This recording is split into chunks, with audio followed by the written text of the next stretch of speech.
Good evening and salutations, my Y&R fans. Let's start off with Michael and Lauren for a minute because, I feel like at this point, Michael is literally caught in the middle of this whole thing. He is defending Diane, but he is still friends with Phyllis for reasons I will never understand. Now, he does talk to Lauren about this, and Lauren is kind of shocked. She's happy, she's angry, she's hurt, all of that, you know? Now, I do want to sit there and point out, I think there was one episode when Diane was going off on Phyllis talking about how could she do this? She's such a heartless monster. She's making me go to jail for a crime I didn't commit. She's, you know, being really heartless towards her children. And I'm sitting there like, is this chick serious? It's like, is this chick serious?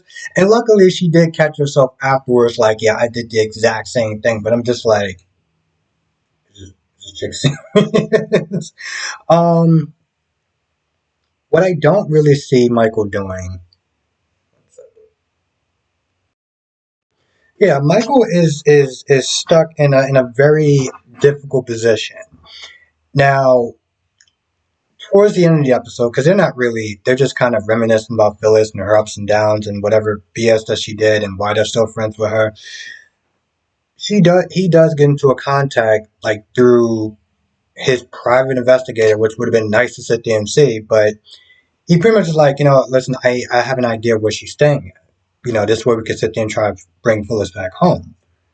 But my whole thing is like, you know, you're her friend, right?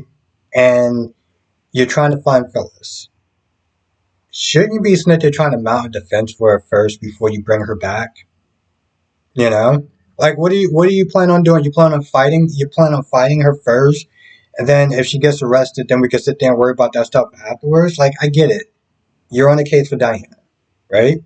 And I'm not saying you shouldn't sit there and find her. But I feel like at this point you gotta, be doing double duty at this point, at the very least. Um, Ashley continues to play a mean girl, like she's still in high school with Diane. And, Ashley's all like, oh, you're going to jail, this, that, and the third, you're not going to get married. And, Diane is like ready to just sit there and be like, well, Phyllis is alive, so I ain't going nowhere. But the whole time she keeps sitting there edging this whole conversation with her. And Tucker comes downstairs, and Tucker's like, hey, you want to sit there and come with us for a nice walk? Oh, wait, you can't because the whole thingy you got going on. And once again, she seemed like she's about to say something like, oh, well, what you don't know is nothing. Um, then they go for a walk in the park, and long story short, Ashley's like, I think you should move into my room. So, baby steps.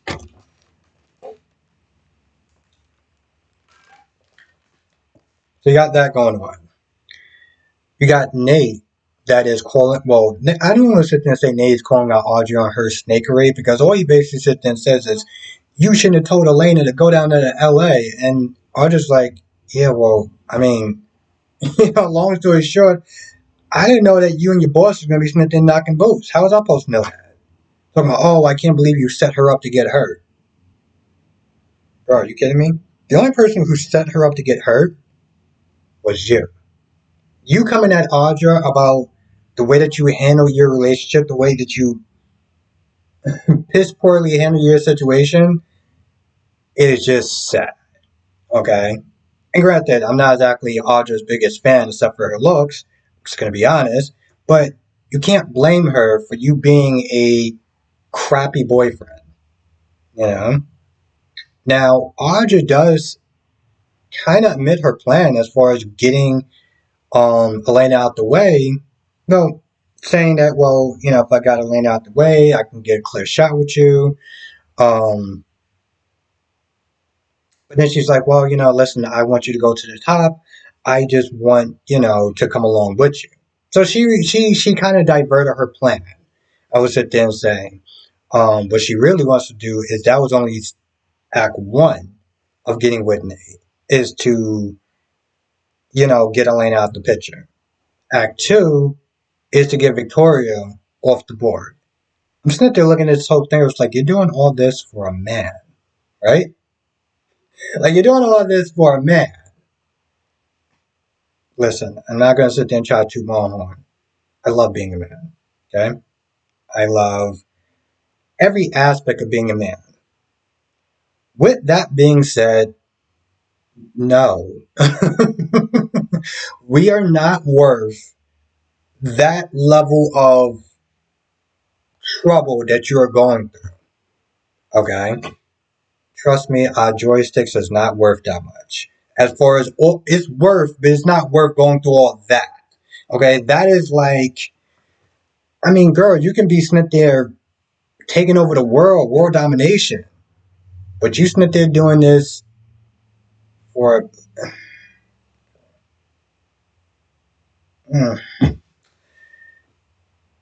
So, Nikki is having a fantastic conversation with Nikki. Victoria is having a fantastic conversation with Nikki as far as Nikki just disapproving her whole relationship with Nate and everything. And after a while, she's like, you know what? I'm good. They do talk about Adam and McCall and everything like that. She was like, oh, I should have snatched it up or whatever when I had the chance. I'm like, and Nikki's like, it's not like you don't actually have a company, you know? Now, granted, I'm not going to sit there and knock her for ambitions as far as wanting to have more power and do more stuff. Okay, add it to her fold and make Newman an even stronger powerhouse, right? I'm not going to knock her ambitions as far as her wanting it versus that. But I also feel like in a lot of ways she's kind of backsliding. Let's be honest. McCall was a dumpster fire. Okay, it was an absolute disaster. It was more work than it was worth, and dealing with Tucker seems more of a headache than anything else. So, in all reality, she made the right choice by being like, you know what, I'm good. I'm good. I'm wash my hands. Let somebody else take that. So for her to sit there and backslide is like, why? Like why? Why are we doing this for? Um, but yeah, she's had enough with him. Her. And then, of course, she goes back to the office. She runs into Nate. They start making out. And, of course, their rendezvous is cut short because Nick is knocking on the door and he walks in. And my whole thing is with this whole thing. I'm like, yo, every time you walk in, Nick, should you have to sit there and disinfect any and all aspects of this room that you're going to be in? Because, of course, he walks in and, Nate's over here and Victoria's right there. But I'm just like, oh, that's cute. Y'all trying to cover her up. But you can just smell the scent of I don't know, sex and shame. um, Nate leaves, and of course Nick does what apparently Nick does best, and what a lot of other people tell me. He starts judging and preaching and judging and preaching, and then sit there and says he's doing it because he loves her, because he's her big brother, and he wants to sit there and protect her. He's gonna be there for her. Victoria's like, you know what, I'm good. I don't, and of course he starts to psychoanalyze, which no one likes that. I don't understand why anyone in the history of anyone, if you're not a psychologist or a psychiatrist, do not psychoanalyze someone. It's just annoying and it's patronizing and it's a bunch of other adjectives I'm not going to get into. But they do kind of end it off like, listen, I know you love me and everything like that. I got this horse. I'm good. So shut up. Shut up. Now, of course, my review cannot be complete without the summer. I'm trying to find a good adjective and not really curse, but this woman, this thing is just.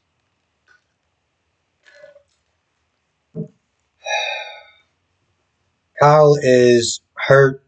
He doesn't want to feel like he's being shut out. She keeps Nita talking about how she needs more time and blah, blah, blah, blah, blah. So she does exactly what Kyle is asking her not to do. Is telling her what he doesn't want. And she leaves, talk to Daniel, pretty much tear him a new one. Uh, okay, so Not that I like Summer, not that I like Phyllis, but when she came in, she was like, "You stabbed me in the back. How could I trust you?" She had a good point. She wanted to sit there and confide in someone that she trusted, and not even a week into this whole craziness, and this dude is like, "So everyone in this room, I just want y'all to know that Phyllis is alive." Conscience. Now, don't get me wrong. I commend him for him actually having a conscience. And unlike Summer being like, you know what, I know that you clearly don't give a damn about your marriage and your man and his mother, but I do. Surprisingly, I do because I'm a good person. you know, or at the very least, I'm not gonna sit there and be smiling in someone's face, having them wrap their arms around me, and then lying to their face while doing it. Not gonna sit there and hurt them like that. But I can understand the whole damn. You were just that disloyal to your mom to some extent. You, in that instance, you were just that disloyal. Mm. What a shame. Um, and so she called him out. She was like, "Yo, listen, you you just sold her out. We're sitting here trying to work on a way of getting her back safely, and you just undid all of it." And of course, Daniel was like, "Oh well, Jackson told Kyle, and Jackson should have shouldn't have told Diane." And I was just like, "Did you just sit there and say who Jack shouldn't have told?" You do realize that you only know this information because she told you. When your mom told Summer, not even to tell you, but you want to have a bit of a little of a, you're in a bit of a huff because you told people not to tell anyone else, and then they told people, but you want to somehow protect your mom, and you felt the. I felt like that sentence just literally gave me a headache. I couldn't even finish that sentence. It was just. You ever just said something that was so stupid that you felt a bit of a twitch in your body? That's what it was like actually sitting there saying that whole sentence. Also, in a lot of ways, maybe it was just me when I was sitting there watching. It was like Nick literally came in like what, maybe 10 minutes left into the show, just to sit there and chastise Victoria on her. Well, some people will sit there and call bad choices. Which, here's the thing that's really amazing me about this whole thing. It's like you have no problem sitting there chastising her about her relationship with Nate.